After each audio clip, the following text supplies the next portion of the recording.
When dawn broke over Yemen's most strategic port on June 10th, nobody expected what was about to unfold.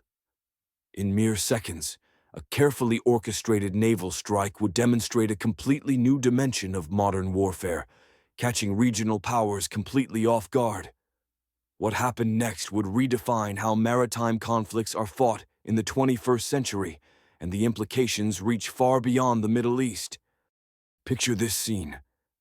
As morning prayers echoed across Hodeidah port, the Houthis had no idea that hundreds of kilometers away, an Israeli naval vessel was preparing to unleash a devastating surprise attack unlike anything they'd experienced before. This wasn't going to be another predictable airstrike from above.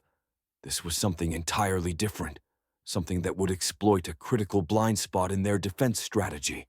At 7 in the morning local time, the Houthis' favored port facility erupted in a spectacular display of destruction. But here's what made this attack extraordinary. It didn't come from the sky like every previous Israeli operation.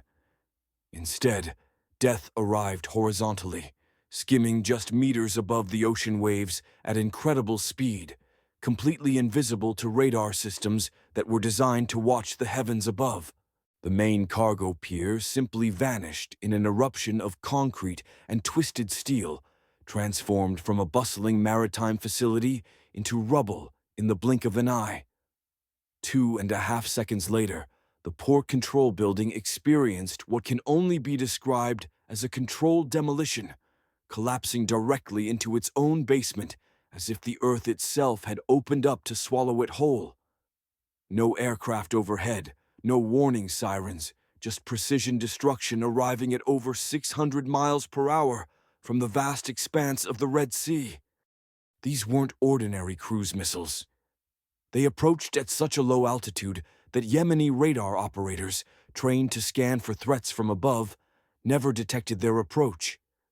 The precision was absolutely surgical. One warhead penetrated 3 full meters of reinforced concrete, located a specific elevator shaft, and followed it down to reach an underground command bunker that intelligence had pinpointed with deadly accuracy. In just 10 seconds, the Israelis had transformed Yemen's newest strategic asset into what could generously be called a parking lot. But the methodology behind this devastating attack represents a complete departure from every previous strike the Israelis had conducted against Houthi forces, and understanding how they pulled it off reveals the evolving nature of modern naval warfare. Hours before dawn, the Israeli Navy corvette Magen was cutting through Red Sea waters at 18 knots, every second bringing her 9 meters closer to the optimal launch position. The countdown to weapons release showed exactly 15 minutes remaining. The Magen represents cutting-edge naval engineering, 90 meters of German precision combined with Israeli technological innovation, all wrapped in an angular steel hull designed for stealth and lethality. These vessels cost nearly $500 million each, and for that astronomical price tag, you get a warship that packs more devastating firepower than most destroyers into a hull roughly the size of a luxury yacht. The Germans engineered her hull specifically for radar evasion. Those distinctive angular surfaces aren't just aesthetic choices. They're carefully calculated to scatter incoming radar waves in every direction except back toward the source. Combined with specialized radar-absorbent coating, the Magen presents a radar signature roughly equivalent to a small fishing vessel. But for the crew aboard, their primary concern wasn't enemy ships or aircraft. It was the swarm tactics that Houthi forces had been perfecting. 20, 30, sometimes 50. Cheap drones approaching simultaneously from multiple vectors represented their greatest nightmare scenario. This is where the Magen's technological superiority becomes apparent. Those 4 distinctive flat panels mounted on her superstructure house, the most advanced naval radar system Israel has ever deployed. The system contains over 400 transmit and receive modules working in perfect synchronization, like a high-tech orchestra of electronic warfare. While traditional rotating radar systems require 2 to 3 seconds for each complete sweep, This advanced system updates its tactical picture 30 times every second. It can simultaneously track 300 individual targets, more than sufficient to handle even the largest drone swarms the Houthis could possibly deploy. Fortunately for the crew, they weren't particularly concerned about drone attacks during this mission, because they were about to completely confuse Houthi defensive planning. Since October, the Houthis had been playing an entirely defensive game against Israeli air power. Every single attack had originated from high altitude, advanced fighter jets dropping precision-guided munitions from 40,000 feet, or launching standoff weapons from well beyond the range of surface-to-air missiles. Houthi defensive systems had adapted accordingly to this predictable threat pattern. Their Soviet-era radar installations focused on high-altitude sectors, their missile batteries pointed skyward at angles calculated to intercept incoming aircraft. Essentially, the Houthis had their defensive posture oriented entirely upward, preparing for threats from above, while the Israelis were about to deliver a devastating uppercut from sea level. At exactly 7 in the morning, critical targeting data flowed across the Combat Information Center displays. The Magen had reached her precise firing position, 300 kilometers from Hodeidah port, well beyond the effective range of any coastal defense missiles the Houthis possessed. Through encrypted satellite communications, she was receiving real-time intelligence from Israeli reconnaissance assets positioned throughout the region. Advanced thermal imaging revealed the port facility in extraordinary detail, with every heat source clearly visible on infrared displays. Vehicle engines, backup generators, and one particularly interesting underground facility that was generating far too much thermal signature to be storing anything as innocent as frozen fish, all perfectly illuminated for targeting purposes. At 3 minutes past 7, the crew received the authorization they'd been anticipating. The order came through: engage targets and demonstrate to the Houthis exactly why attacking Israeli maritime vessels was a catastrophically poor decision. The first Gabriel missile erupted from its launch cell at 4 minutes past 7, riding a brilliant column of flame straight upward while accelerating at crushing G-forces.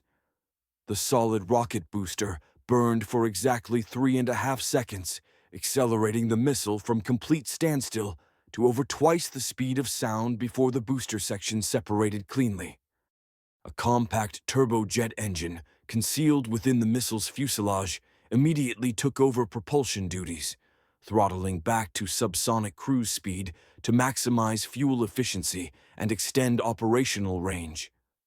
Less than 2 seconds later, the second missile followed the same trajectory, with precise timing calculated to prevent the first missile's exhaust from damaging the second launch. Fratricide during your own attack is embarrassing regardless of the circumstances. By 5 minutes past 7, both missiles had completed their initial climb phase and were beginning their approach toward the horizon. Here's where the attack profile becomes genuinely fascinating. Instead of climbing to traditional cruise missile altitude, these weapons dove down to just 3 meters above sea level, literally flying beneath the radar horizon for any ground-based detection system located more than 40 kilometers away. The missiles also avoided the direct route, which would have covered 278 kilometers of open water where any fishing vessel with a radio could potentially report their passage. Instead, they followed a carefully programmed flight path designed to maximize confusion and minimize detection probability. The first waypoint threaded between 2 merchant vessels 80 kilometers offshore. The second used Cameron Island as a natural radar shield. The third exploited a specific gap in radar coverage where Houthi detection systems from different locations couldn't quite achieve overlapping coverage. Each waypoint added distance to the flight path, but purchased invaluable invisibility from enemy detection systems. The onboard navigation systems employed 3 independent methods to maintain precise course accuracy. Primary guidance came from GPS satellites, but Israeli planners assumed this signal might face jamming attempts near the target area. Additionally, Sophisticated inertial navigation systems used microscopic gyroscopes to track every subtle movement and course correction. Finally, terrain-matching technology allowed the missile's radar altimeter to continuously compare ground features with stored digital maps, ensuring pinpoint navigation accuracy even if all other systems failed. The Houthis weren't completely defenseless against this type of attack. They'd established a reasonably capable air defense network along their coastal regions, mixing Soviet-era equipment with newer Iranian systems. However, their defensive doctrine represented the critical vulnerability. Every system had been configured to counter the specific threat pattern they'd been facing for nearly 2 years, aircraft operating at medium to high altitudes. Their search patterns typically began at 1,000 meters elevation and extended upward from there, assuming that terrain features would provide natural protection against low-altitude threats. This assumption proved catastrophically incorrect when facing an adversary that specialized in terrain-hugging flight profiles. At 9 minutes past 7, the missiles reached their final approach, 0.22 kilometers from target. The turbojet engines spooled up to maximum thrust settings. This represented the most dangerous phase of the entire mission. They were now close enough that even a partially alert radar operator might detect something approaching at incredible speed. The infrared sensors in the nose cones activated, perceiving the world through heat signatures rather than visible light. Through the morning atmospheric haze, Hodeidah port appeared as a distinctive constellation of thermal signatures on the targeting displays. The navigation computers weren't simply searching for the general port facility. They were programmed to identify specific structural features with surgical precision. That distinctive L-shaped pier with its characteristic heat pattern from the previous day's solar absorption. The control building with its suspiciously warm basement that clearly wasn't being used for legitimate storage purposes. Advanced artificial intelligence-driven pattern recognition systems could differentiate between genuine targets and sophisticated decoys in mere milliseconds. At 10 minutes past 7, with just 10 kilometers remaining to impact, the active radar seekers activated. These weren't the massive radar dishes of previous generations. They were compact, electronically scanned arrays operating in specialized frequency bands. The narrow beam width allowed them to illuminate targets with surgical precision while minimizing the probability of detection by enemy electronic warfare systems. Both missiles simultaneously activated their terminal guidance systems, their seekers locking onto their pre-assigned targets with deadly accuracy. The Houthis now had exactly 41 seconds to detect, track, and engage these incoming threats. The port's defensive capabilities were, to put it diplomatically, completely inadequate for this type of engagement. 2 Soviet-designed anti-aircraft guns provided perimeter defense, weapons that represented cutting-edge technology when popular music was still dominated by vinyl records. The gun crews would require a minimum of 6 seconds to traverse onto any target, assuming they were actually at their posts rather than taking a tea break. One sailor manned a shoulder-fired surface-to-air missile system, a heat-seeking weapon that might have posed a threat to slow-moving helicopters decades earlier.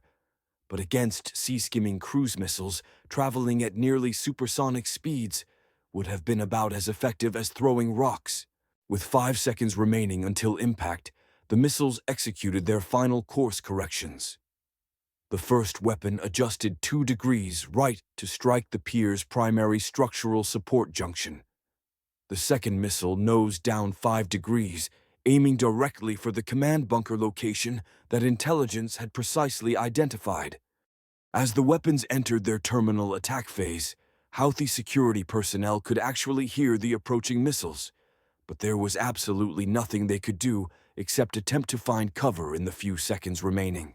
At exactly 7 in the morning, the first missile didn't merely impact the pier, it struck precisely where the structure could least afford to absorb such devastating kinetic energy. Israeli engineers had studied the port's architectural plans for months, identifying the critical load-bearing points where maximum structural damage could be achieved with minimum ordnance expenditure.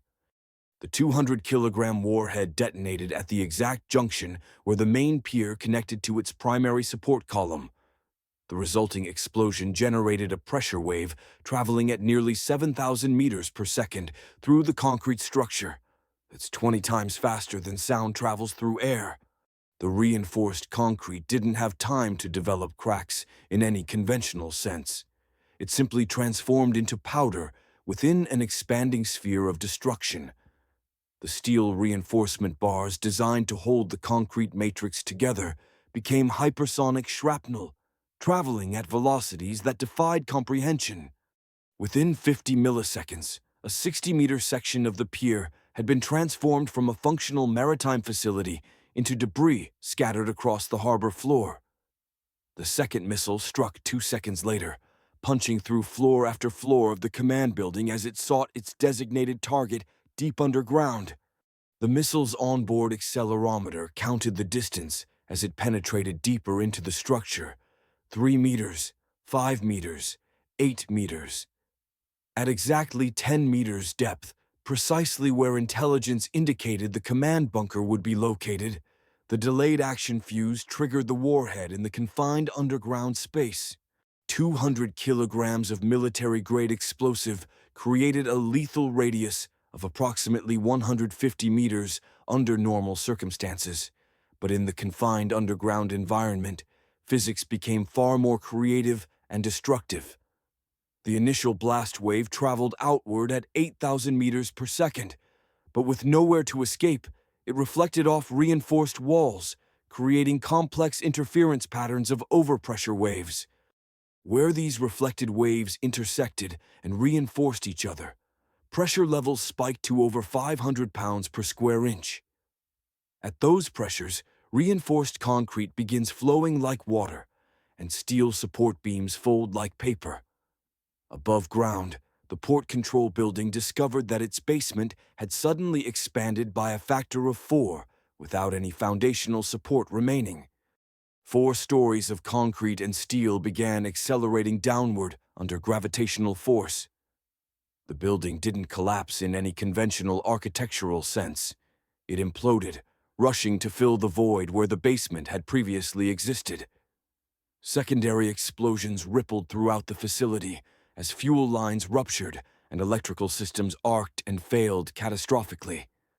A backup generator, faithfully attempting to restore electrical power to the facility, instead contributed 400 liters of diesel fuel to the rapidly spreading inferno. By 11:30 in the morning, Hodeidah port had been fundamentally reorganized from a functional maritime facility into a smoking crater and debris field. The main pier existed only in name. The port control facility had been reduced to a smoking crater, and the underground command center was now simply a very deep hole in the ground. But this engagement wasn't a one-sided boxing match between mismatched opponents. The Houthis retained significant retaliatory capability, and they were about to demonstrate why the Israelis would soon find themselves caught completely off guard. At 51 minutes past 7 in the evening, at a mobile launch site 30 kilometers inland from Saar, a massive truck-mounted launcher elevated its cargo toward the stars. The Burkan ballistic missile, all 12 meters and 7,000 kilograms of it, pointed directly at Israel with one singular objective in mind. The Burkan represents what happens when you take a Soviet-era Scud missile, enhance it with Iranian technological improvements, and teach it entirely new capabilities. The original Scud variant could barely reach 600 kilometers maximum range, but this extensively modified version could strike targets up to 1,200 kilometers away, placing every major Israeli population center within range from Yemeni territory. The Iranians hadn't simply extended the fuel tanks. They had completely redesigned the propulsion system, upgraded the guidance package, and topped it with a 250-kilogram warhead capable of leveling an entire city block. The launch crew understood they were racing against time itself. American surveillance satellites were continuously monitoring, Israeli intelligence assets were watching, and every second the missile remained in vertical launch position represented another opportunity for someone to deliver a cruise missile through their location. With targeting data received from Iranian sources and launch authorization confirmed, at 52 minutes past 7, they initiated the launch sequence. Unlike liquid-fueled missiles that build thrust gradually, solid rocket motors transition from zero to maximum power instantaneously. The Burkan accelerated off its launcher at crushing G-forces, reaching supersonic velocity in just 4 seconds. The ground crew didn't wait to observe the launch trajectory. They were already racing to move their equipment underground before the inevitable counterstrike arrived. 5,000 kilometers away, orbiting high above Earth's atmosphere, an American Defense Support Program satellite detected the thermal signature of the launch. These Cold War-era surveillance systems were originally designed to spot Soviet intercontinental ballistic missiles, but they functioned perfectly well against tactical ballistic missiles of this class. The satellite's infrared telescope detected the Burkan's exhaust plume like a flashlight in a darkened room. Within 0.7 of a second, it was transmitting warning data through secure military communication channels. The information bounced through encrypted networks at light speed, Pentagon to Tel Aviv to the Kira Defense Complex, Kira to every missile defense battery throughout Israel. Total elapsed time, 2.1 seconds. 4 seconds after the initial launch, Israeli Defense Force radar systems had already acquired and begun tracking the target. The Green Pine radar system represents arguably one of the most advanced air defense radars currently deployed anywhere in the world. Each radar array stands 9 meters tall and weighs 60 tons, roughly equivalent to a main battle tank. But weight isn't what makes Green Pine truly exceptional. It's the raw electrical power output. This system generates 2 megawatts of radar energy, sufficient to track a baseball-sized object at 500 kilometers distance, or a ballistic missile at 800 kilometers range. The radar doesn't rely on mechanical scanning like older systems. Instead, it employs electronic beam steering technology to search vast volumes of airspace in milliseconds. 2,000 transmit and receive modules operate in perfect synchronization, creating steerable beams capable of tracking 30 targets while simultaneously guiding 12 interceptors. The frequency selection provides the optimal balance between weather penetration and precision tracking capability. As the Burkan climbed through 20 kilometers altitude, Green Pine had already calculated its complete trajectory profile. Apogee, altitude 185 kilometers, predicted impact point in the greater Tel Aviv metropolitan area, time to impact 7 minutes and 23 seconds. The automated battle management system immediately assigned the threat to the optimally positioned missile defense battery. The Arrow system represents the 3rd generation of Israeli ballistic missile defense technology, and it represents a complete philosophical departure from its predecessors. Earlier Arrow variants were designed to intercept missiles in the upper atmosphere. Arrow decided to abandon atmospheric interception entirely and engage threats in the vacuum of space itself. At 3 minutes past 8 in the evening, exactly as the Burkan reached 42 kilometers altitude, an Arrow interceptor roared off its launcher at Ramon Air Base. The 2-stage missile accelerated even more aggressively than its target. 8 crushing G-forces pinning it against the launch rail before it cleared the facility. The first stage, a massive solid rocket motor, burned for 40 seconds, propelling the interceptor through the atmosphere at velocities that transformed air molecules into glowing plasma. The missile's surface reached incandescent temperatures, protected by specialized ablative coating that sacrificed itself to maintain electronics cooling. At 60 kilometers altitude, the first stage burned out and separated cleanly. The second stage ignited immediately, pushing the intercept vehicle higher and faster into the void of space. By the time it reached 80 kilometers altitude, officially in space according to international definitions, It was traveling at 2,800 meters per second. That's approximately 8 times the speed of sound, or fast enough to travel from New York to Los Angeles in 20 minutes.